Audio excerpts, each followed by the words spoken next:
បាទសួស្តីប្រិយមិត្តពុកម៉ែបងប្អូនទាំងអស់គ្នាបាទជាពិសេសប្រិយមិត្តដែលនិយមតាមដាននិងសងចំណានជាមួយឆ្នោតយួនបាទសូមស្វាគមន៍មកកាន់ Channel ផ្សាយឆ្នោត788របស់ពួកយើងសាជាថ្មីម្ដងទៀតហើយបាទជួបគ្នាជាមួយ admin នៅថ្ងៃនេះគឺត្រូវថ្ងៃទី30ខែកក្កដាឆ្នាំ2026បាទពុកម៉ែបងប្អូននឹងទេថាថ្ងៃនេះ admin មានលេខល្អមែនទែនហើយក៏បានសម្រិតសម្រាំងដើម្បីនាំយកនៅក្របលេខពិសេសដែលមានសង្កឹងខ្ពស់មកចែកជូនបងប្អូនយកទៅផ្សងសំណាងហៅលៀបហៅចៃហៅលុយចូលហៅប៉ាទាំងអស់គ្នាបាទប៉ុន្តែមុននឹង admin ទម្លាយលេខតម្រុយឆ្នោតសម្រាប់ថ្ងៃនេះ admin សូមចិត្តពុកម៉ែបងប្អូនមួយបន្តិចបានទេបាទសូមជួយចុចប៊ូតុង subscribe ម្នាក់មួយព្រមទាំងចុច like និង comment ពាក្យថាហេងហេ168នៅខាងក្រោមវីដេអូនេះម្នាក់មួយផងបាទដើម្បីជាកម្លាំងចិត្តដល់ធំធេងសម្រាប់ admin ក្នុងការខំប្រឹងរកលេខល្អៗ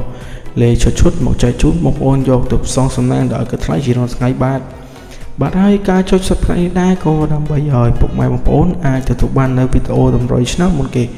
និងបង្កើតឱកាសហេងមុនគេជារាល់ថ្ងៃពុកម៉ែបងប្អូនបាទតោះឥឡូវនេះបើចុចរកហើយកុំឲ្យខាតពេលយូរ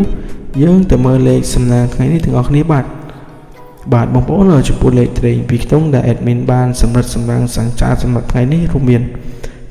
ខ្ទង់ទី1គឺលេខ98ខ្ទង់ទី2គឺលេខ56ខ្ទង់ទី3គឺលេខ84និងខ្ទង់ចុងក្រោយគឺលេខ66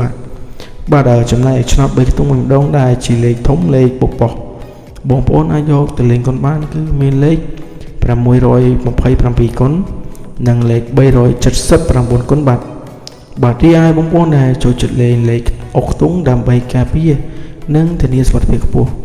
ថ្ងៃនេះ admin សូមណែនាំឲ្យអូពីខ្ទង់គឺអុកខ្ទង់50និងអុកខ្ទង់80បាទដើម្បីកុំឲ្យបងប្អូនមានការភ័ន្តច្រឡំឬក៏មិនទាន់ admin សូមបញ្ជាក់និងរំលឹកក្របលេខសំណាងទាំងអស់នេះជូនម្ដងទៀតបាទក្របត្រែងពីខ្ទង់មានលេខ98 56 84និង66ក្របធំ3ខ្ទង់មានលេខ627គុណនិងលេខ379គុណលេខអុកខ្ទង់សូមអុកខ្ទង់50និងអុកខ្ទង់80បងប្អូនអាចកត់ទុកឥឡូវនេះបានលេខទាំងនេះមានសង្កត់ខ្ពស់មែនទែនសម្រាប់ថ្ងៃទី30នេះបាទ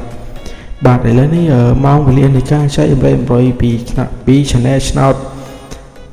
ផ្សាយឆ្នោត788បានជាម្ដងទីបញ្ចប់ហើយបាទជាចុងក្រោយ admin សូមលើកហាត់បងសួងជូនពរពុកម៉ែបងប្អូនអរគ្នាឲ្យមានសំណាងល្អហេងទទួលបានលាភជ័យត្រូវទាំងលេខធំត្រូវទាំងលេខតូចចូលកប់ហាប់ហើយទាំងអស់គ្នា